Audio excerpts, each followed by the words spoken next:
Olá, seja muito bem-vindo, seja muito bem-vinda. Hoje é segunda-feira, 18 de março de 2024. Estamos ao vivo hoje, o programa está sendo transmitido excepcionalmente ao vivo nessa segunda-feira, então se você está nos acompanhando agora pelo YouTube, você pode mandar sua mensagem aqui no chat. Você já sabe, aqui no Em Detalhes a gente sempre aborda uma temática, uma notícia importante do momento.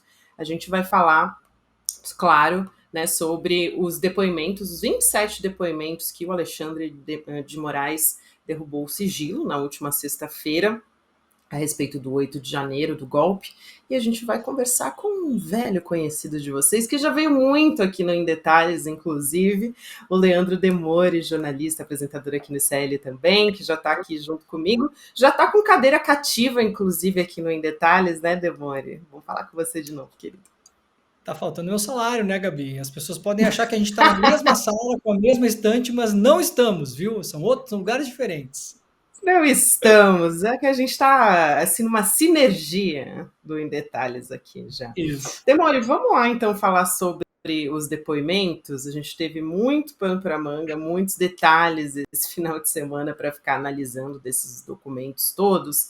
Mas uma coisa que já dá para dizer, e eu quero te perguntar aqui o que te chamou mais atenção, o que a gente pode destacar em tudo isso, mas uma coisa que dá para dizer com tranquilidade é que com a queda em todos esses, né, do sigilo, já dá para concluir com todas as informações reunidas que a gente tem até o momento que no topo desse organograma todo do golpe está o ex-presidente Jair Bolsonaro, né? Porque a tese de defesa até então do ex-presidente era de que a minuta do golpe nunca tinha passado pelas mãos dele, enfim. E é o oposto do que a gente analisou nesses depoimentos agora que foram divulgados, né? Os ex-comandantes Freire Gomes e também o Batista Júnior corroboram no que já tinha sido dito pelo Mauro Cid, o ex-ajudante de ordem de Bolsonaro. Então, eu te pergunto, nesse momento que a gente está, tem alguma outra. Qual que pode ser o outro recurso que a defesa do ex-presidente Bolsonaro pode recorrer? Ou se de fato agora o cerco já fechou e a gente deve ter o policiamento do ex-presidente Bolsonaro quanto antes? Bom, vamos lá. Gabi, vamos começar pela estratégia de defesa do Bolsonaro, que talvez fica mais fácil para as pessoas entenderem. O que é a estratégia de defesa do Bolsonaro e, eventualmente, de algumas pessoas que vão estar envolvidas nisso. Lembrando que, por enquanto, todos são investigados, não há denúncia contra nenhuma dessas pessoas. Então, não nos espantemos, Gabi, quando terminar a investigação da Polícia Federal, isso chegar nas mãos do Ministério Público, algumas pessoas não estejam, né, no indiciamento e nem na denúncia, porque pode acontecer, a gente está falando aí de quase 30 pessoas envolvidas, de repente tem gente ali que estava num grupo de zap que o Cid mandava umas coisas, mas você não vai ter elementos suficientes para identificar que a pessoa podia estar envolvida numa tentativa de golpe de Estado, que é um crime muito sério, você tem que ter provas contundentes, elementos contundentes para mandar essas pessoas para o Poder Judiciário para que possam se defender. Muito bem. Qual que é a estratégia de defesa do Bolsonaro? O Bolsonaro ele começou essa história toda negando tudo. Então, não sei, nunca vi, nunca falei sobre isso. E aí, quando começou a vazar os e-mails do Mauro Cid, lá na CPI do golpe, no ano passado, começou a mudar um pouco, falar isso aí é coisa do Cid, ele tinha autonomia, isso aqui são todas coisas que o Bolsonaro falou.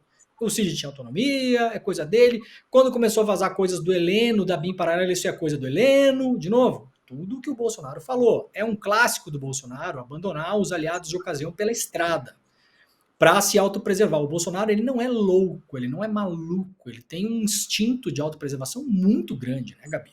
Ele não é um cara que rasga dinheiro, como se fala no popular. O que é que eles têm na mão agora, Gabi? Eles têm uma investigação que, aparentemente, por tudo que a gente já sabe, é uma investigação muito robusta. Vários personagens colocam o Bolsonaro em reuniões diversas onde se discutiu. Eu acho que até, o tema é até meio errado, minuta do golpe. Ela não é uma minuta do golpe. Aquilo ali era um discurso à nação. Aquilo era é o que o Felipe Martins é apontado como o autor intelectual e material desse discurso.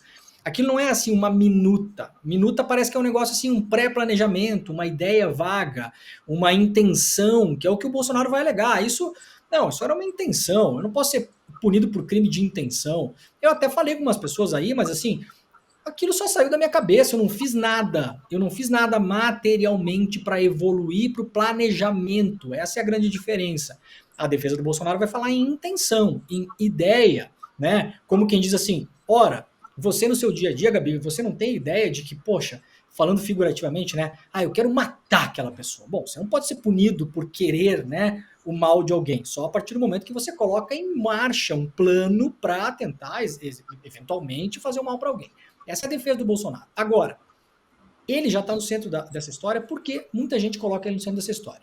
Essa tal da minuta golpista, lembrando, são duas, uma delas encontrada no celular na casa do Anderson Torres, aquela previa uma interferência, uma intervenção no TSE, afastando o ministro Alexandre de Moraes, se apossando das comunicações dele, do e-mail, do WhatsApp, tudo, para eventualmente achar ali algum pelo em ovo que falasse, olha aqui, eles estão fraudando as urnas, eles estão fraudando o sistema eleitoral. Essa era a primeira intenção. Essa que foi redigida pelo ex-assessor do Bolsonaro, Felipe Martins, que foi discutida em várias reuniões, inclusive confirmado pelos dois comandantes da Aeronáutica e do Exército, dizendo que participaram de ao menos 2 reuniões, onde foi lido para eles, o Felipe Martins teria lido o texto inteiro para eles, depois teria se ausentado da sala e o Bolsonaro teria ficado só com os militares para discutir e aí, vamos lá? Vocês estão dentro? Vocês querem? Vocês não querem? E aí, aparentemente, o almirante da Marinha colocou tropas à disposição. O comandante da Aeronáutica e o comandante do Exército falaram que não topariam, e aí tem um pouco da narrativa heróica que o comandante da Marinha disse que o comandante do Exército falou que ia prender o Bolsonaro. Particularmente me dou o direito de não acreditar nisso, tá? Mas tudo bem, isso interfere pouco no processo. E aí, isso seria um discurso à nação. O Bolsonaro faria um discurso à nação que mistura 4 linhas com Aristóteles, né? É o que está lá, né? Tem desde a frase das 4 linhas até o Aristóteles, de fato. É uma mistura, assim, de bolsonarismo com Praça é Nossa, com olavismo de Carvalho, aquela coisa toda, né? É o olavismo da Praça é Nossa, esse discurso. E era o discurso que, no final, o último parágrafo é o que realmente importa, declara, então, o estado de sítio no país e a declaração de uma GLO, Garantia da Lei e da Ordem, cumprida pelo Exército. Ou seja, Exército nas ruas, estado de sítio, aqui só faz o que eu mando. Tá? Isso é o resumo. Então, Gabi, eu acredito que agora não tem mais muita saída para a defesa do Bolsonaro. Eles vão tentar insistir na tese de que, olha só, para ter um estado de sítio, teria que acionar o Congresso. Então o senhor acionou o Congresso? Não, eu não acionei o Congresso. Então, eu não fiz nada para colocar um plano em marcha, né? Agora, atentado de golpe de Estado, a gente não precisa esperar até que os tanques estejam na rua e vai aparecer um árbitro de futebol e apitar impedimento, né, Gabi? Exatamente. A partir do momento em que eles já definiram, se reuniram, eles tentaram, alguns militares que não estavam muito atinentes à ideia do golpe, eles usaram o gabinete do ódio para criar meme contra esses militares, chamar de comunista, tentar destruir a reputação nas redes sociais, o Braga Neto chamando um oficial de cagão porque não estava aderindo ao golpe. Então, eles estavam, de fato, materialmente planejando e precisavam de apoio. Para fechar, Gabi, por que não deu o negócio? Por que não deu certo? Porque na reta final, a gente vai lembrar muito bem de 2022, no meio do ano para frente, vários movimentos jogavam contra o golpe.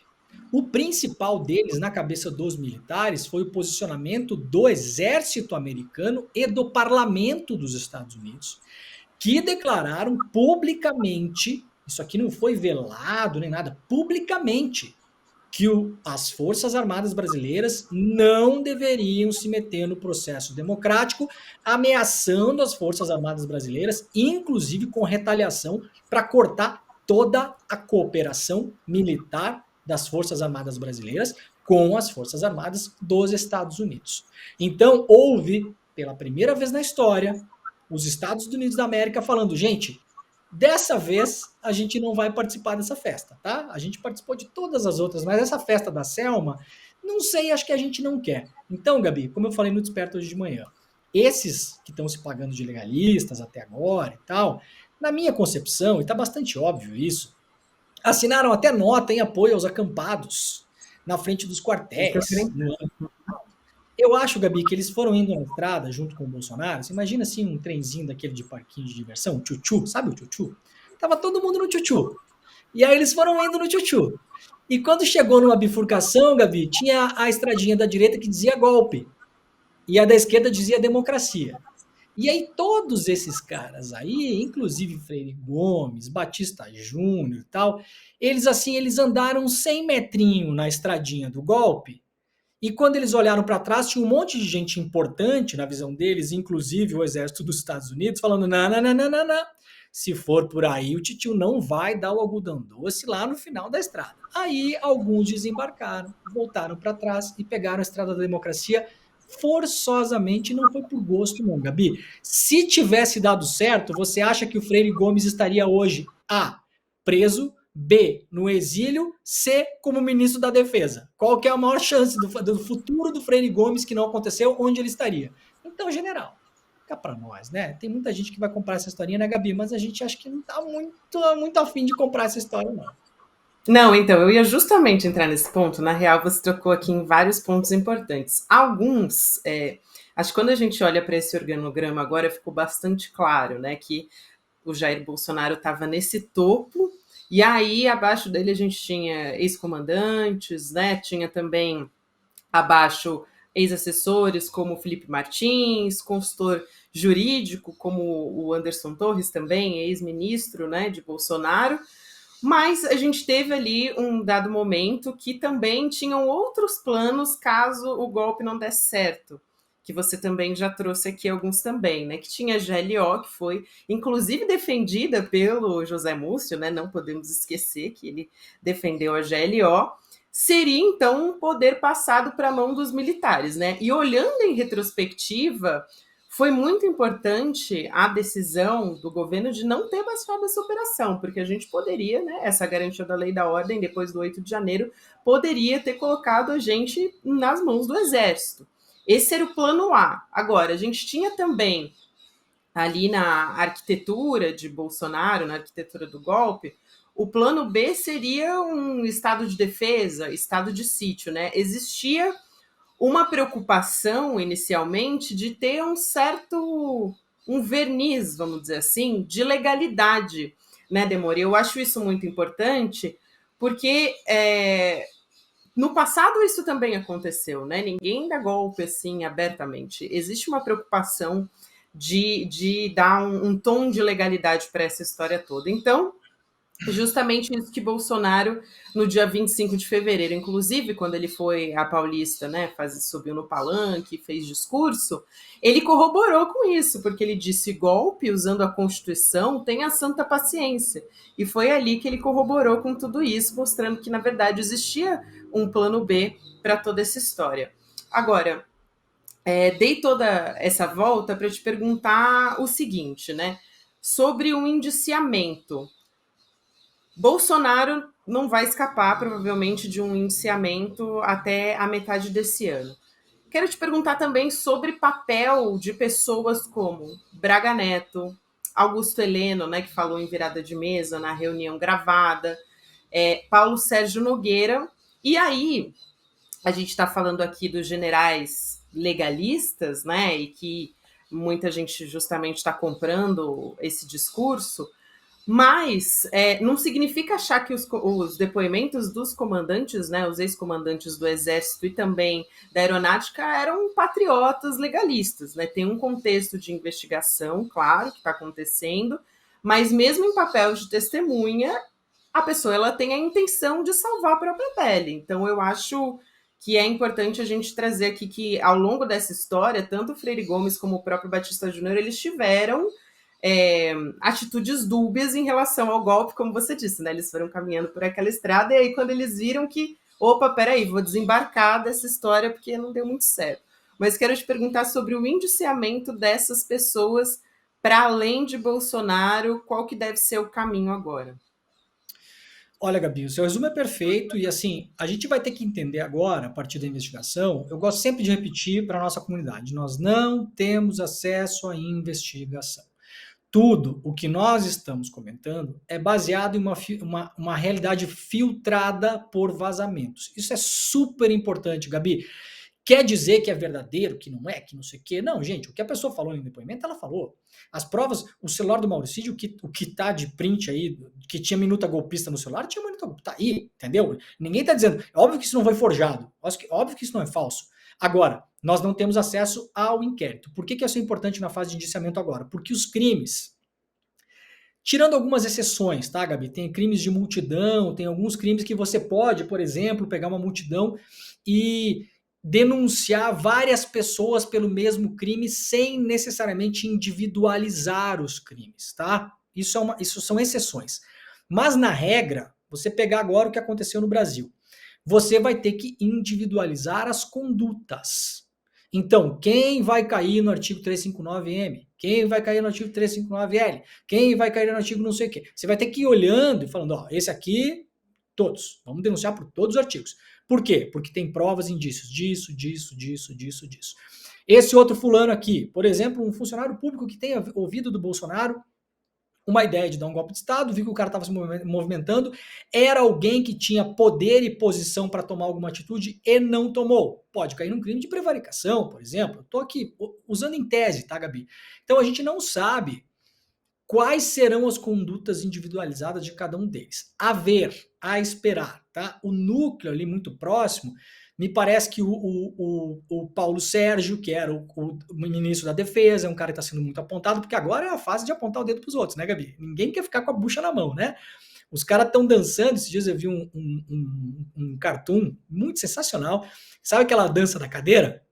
Tinha uma cadeira no meio do desenho e tinha vários generais correndo em volta. E aí na cadeira estava escrito legalista, né? Então a hora que parar a música, alguém vai querer sentar. E os outros vão ficar em pé. Então, assim, tem muita gente correndo para isso, Gabi. Agora, pense o seguinte, do ponto de vista dos comandantes, tá? Pega o Freire Gomes, por exemplo. O Freire Gomes, ele tem uma posição de defesa muito confortável. Por quê?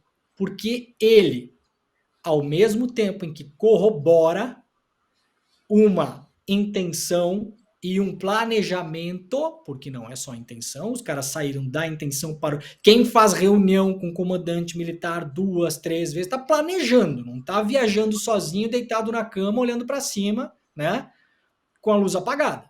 A pessoa está agindo, há um planejamento para isso. Isso não é uma intenção. A intenção era assim, se o Bolsonaro pensasse ou desabafasse com alguém um dia, ai meu Deus, como eu queria dar um golpe, sabe? Isso é uma intenção, isso é uma vontade, isso é um desejo. Agora, o Bolsonaro, ele planejou. Então, o Freire Gomes, ele reforça a ideia do planejamento, que já está corroborada por outros depoimentos, entre eles o do Mauro Cid, e por indícios materiais, não só por notícias correlatas, por falou, por deixou de falar. Só que o Freire Gomes, ele e o Brigadeiro Batista Júnior, ao se colocarem como aí, entre aspas, legalistas, saiu da própria boca do Batista Júnior, que o Batista Júnior fala, olha, o Freire Gomes, que era o comandante do exército, chegou a ameaçar prender o Bolsonaro, né? Então eles se colocam como isso. Agora, Gabi, pensa do ponto de vista de defesa, tá? Se você fosse a pessoa que está ali e você ouve, se você fosse o Bolsonaro, ou o Braga Neto, qualquer pessoa ali, você fica bloqueado nessa defesa, porque você não pode dizer o seguinte, bom, a reunião aconteceu? Aconteceu. O que é que foi falado lá dentro? Olha, foi falado isso, segundo o depoimento do Cid, do Freire Gomes, do fulano, do Beltrano. Então não adianta o Bolsonaro sozinho chegar e falar que não. Porque você tem 2, 3, 4, 5 pessoas corroborando isso, você pode fazer a cariação, você tem provas por WhatsApp que as pessoas se mandaram depois, acabei de ter uma reunião, pá. Então, não adianta negar. Até a minuta do golpe teve em celular, né? Tem minuta, tal da minuta do golpe, que é o decreto, aquele tá no celular. Então, fica muito difícil pro cara chegar e falar assim, não, o senhor não me ameaçou de prender, não. Daí o cara vai falar, ameacei sim. Não ameaçou não. Tá, mas a conversa foi que o senhor estava tentando mostrar a minuta e ter um golpe de Estado. Sim ou não? Sim, isso não tem como negar. Bom, então se ameaçou prender ou não, Gabi, é irrelevante. Isso só beneficia o Freire Gomes. Por isso que eles adotaram essa estratégia, porque é muito difícil que eles sejam desmentidos no contexto. sabe? Assim, a intenção do Freire Gomes era ser legalista. Ele não embarcou no golpe, como de fato aparentemente não embarcou. Não colocou tropas à disposição. Então pode até sair com uma frase heróica dizendo que eu prenderia o Bolsonaro se ele tomasse alguma atitude, porque no contexto, para quem está sendo acusado, fica muito difícil você se defender em relação a isso, porque você vai ter que confirmar a conversa. Então, dificilmente eles vão contrastar o que o Batista Júnior da Aeronáutica e o Freire Gomes do Exército falaram, porque o todo é que importa. Difícil para a defesa do Bolsonaro e dos outros agora falar, não, deixa eu ver aqui, não, isso aqui ele não ameaçou prender não, mas isso aqui é verdade, isso aqui eu não posso negar porque tem a minuta no celular do Cid, isso aqui tem uma outra conversa, isso aqui eu já disse que tinha. Então, você não pode ir destrinchando e se defender muito disso, e para além disso, Gabi, no final do processo, quando eles virarem réus e tiver o processo, pro Bolsonaro, para o Bolsonaro, importa pouco se o Freire Gomes foi heróico ou oportunista, porque não interfere no que o Bolsonaro fez e deixou de fazer. Isso é só uma narrativa para a biografia do Freire Gomes, entendeu? Então, para eles é muito confortável isso. Então, agora, a ver se eles passam a história como testemunhas heróicas que evitaram um golpe de Estado. E no fim das contas, Gabi, eu não estou muito preocupado com Freire Gomes e Batista Júnior, não, porque eu acho que desse bolo todo aí, eles eram assim quase um mal menor. Eu não acho que eles sejam heróicos, legalistas, mas sinceramente pouco me importa. Não me parece que o Freire Gomes sozinho, sem o Bolsonaro no poder, seria alguém que levantaria de casa no domingo de manhã e colocaria 25 tanques na rua em Brasília. Então a gente tem que olhar para cima e pegar o comando dessa operação e os maus intencionados de toda essa história.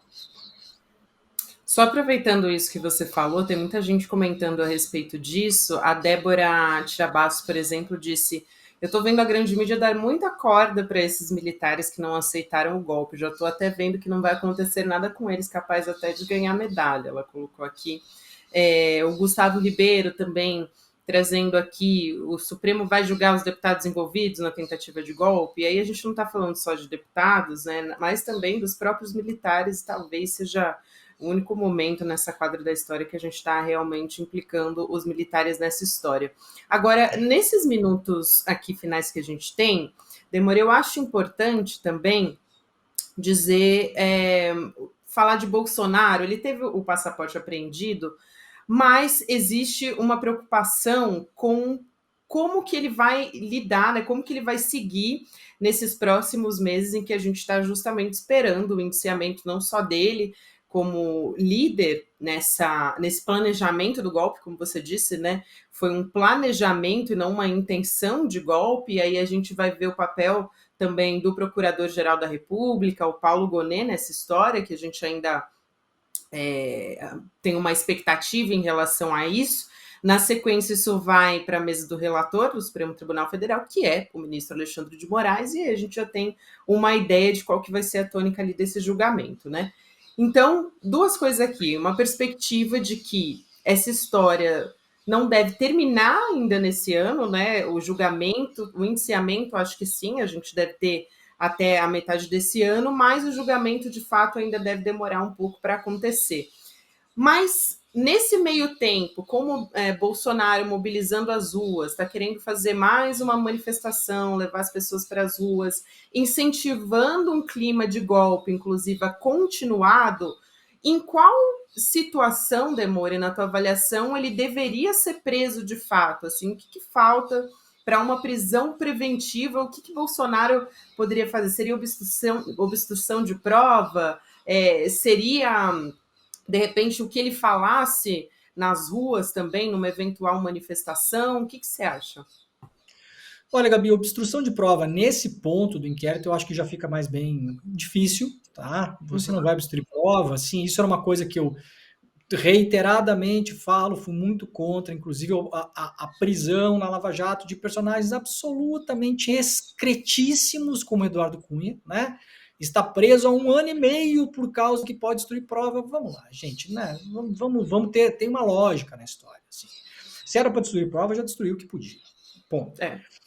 Coação a testemunhas, pode ser. Pode acontecer. Pode estar acontecendo, inclusive, com o Mauro Cid, tá? Porque tá dando um cavalo de pau na história aí. Pode ser uma estratégia da defesa do tipo, já entreguei tudo que sabia para não ir preso e para me livrar, e ao mesmo tempo eu vou ficar publicamente de bem com o Bolsonaro, dizendo que ele não tentou golpe nenhum. Pode ser. Pode ele estar falando com os outros investigados, ele está terminantemente proibido, não pode fazer isso nem mesmo via advogados. Então pode se identificar em algum momento que ele esteja fazendo isso, ou pode, que é uma interpretação um pouco mais abrangente dessa questão que popularmente se fala de crime continuado, né? Ou seja, o cara está sendo investigado por tal coisa, o cara sobe lá no palanque e continua falando, tem que fazer estado de sítio, sim, tem que, porque o STF não sei o quê. Isso pode ser perigoso para o Bolsonaro. Por isso que ele mediu muito bem as palavras no dia 25 lá, Gabi, só para lembrar, fechar o assunto. Você lembra, né? A Michele Bolsonaro fez o papel de Santinha Beata, o Magno Malta fez o papel de maluco franco atirador, o Gustavo Gair e o Nicolas lá de BH fizeram o papel de jovenzinhos que encontraram o Messias e foram alcançados pela luz, né? Então, cada um fez um papel ali que, numa situação normal, o Bolsonaro teria falado todas aquelas bobagens. Mas ele tomou muito cuidado. Então, ele está tomando cuidado. E para fechar, o momento ele é muito delicado, judicialmente falando, nas páginas policiais o Bolsonaro está encrencado, tá, Gabi? Nas páginas políticas, não tanto. Nas páginas políticas é um bom momento do Bolsonaro, é muito melhor do que era 6 meses atrás.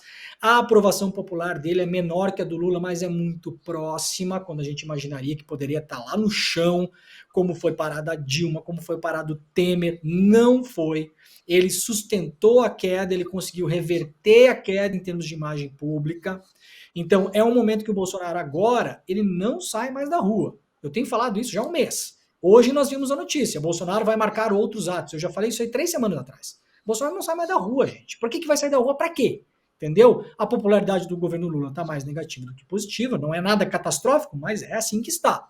E, para fechar o programa, Gabi, eu fiquei sabendo na semana passada, final da semana, que por pesquisas internas contratadas por partidos, inclusive partidos de esquerda, a quantidade de pessoas que acha que o Bolsonaro é responsável por uma tentativa de golpe e B, os bagrinhos lá do 8 de janeiro têm que estar presos, a quantidade de pessoas que concorda com isso aparentemente caiu.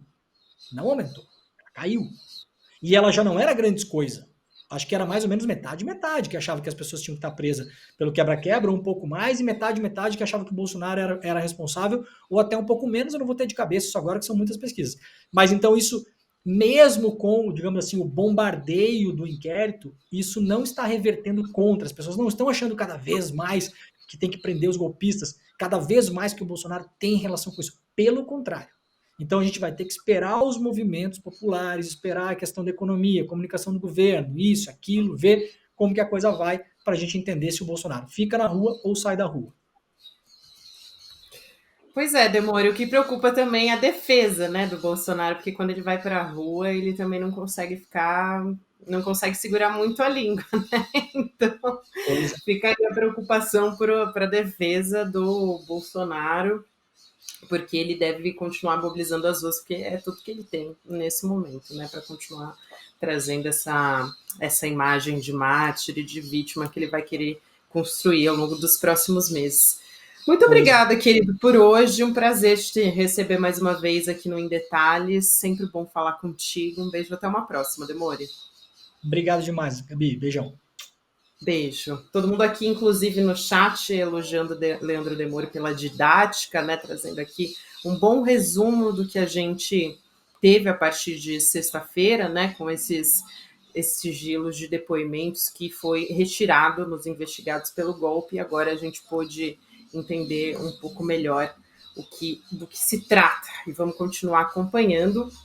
Gente, recado final aqui também, vou pedir para o Gabriel Vento, que está comandando o episódio aqui junto comigo, colocar aí, temos a aula do Elliot Aronson, que vai ser uma aula inédita com um cientista que desvendou o comportamento humano. A gente está falando aqui de ciências, né, no Instituto Conhecimento Liberta.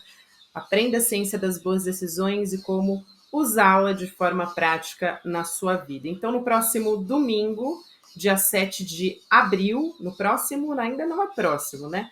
mas no dia 7 de abril, então, portanto, daqui com 3, né, no terceiro domingo, contando a partir do próximo, a gente vai ter, então, essa aula do Elliot Aronson, que é um evento online gratuito, mas que você precisa fazer a sua inscrição para garantir a sua vaga em detalhes icl.com.br para poder assistir a aula. Então, você já fica aí ligado, né, ainda falta um tempinho, um psicólogo dos Estados Unidos para você poder, vamos expandir aí os conhecimentos a respeito dessa ciência. Eu que mais uma vez estou rodeada de passarinhos aqui na região onde eu moro. Obrigada a você que me acompanhou até aqui, todo mundo que participou, mandando mensagem aqui no chat, escrevendo para a gente. O Em Detalhes fica por aqui por hoje. Próximo episódio, lembrando que vai ao ar amanhã, às 10h30 da manhã, ao vivo no YouTube, por onde você acompanha toda a nossa programação. Tem também, o episódio fica disponível nas nossas plataformas de áudio, você pode ouvir na sua preferida. E agora, para quem está nos acompanhando no YouTube, você fica com o Mercado Investimentos, na sequência tem o Rolê CL com o William De Luca. 6h da noite, eu vou estar com você de novo, junto com Chico Pinheiro no ICL Notícias, segunda edição.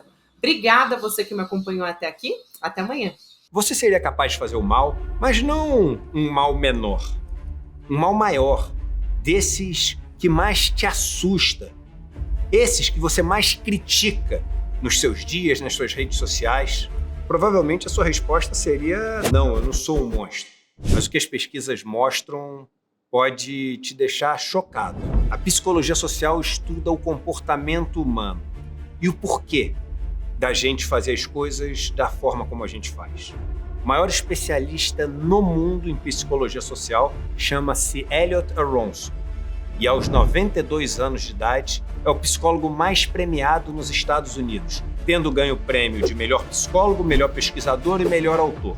Ele que escreveu esse livro, O Animal Social, o livro que mais influenciou na minha vida a minha forma de ver o mundo. A gente conseguiu marcar uma conversa com Elliot Aronson para ele nos ensinar sobre comportamento humano.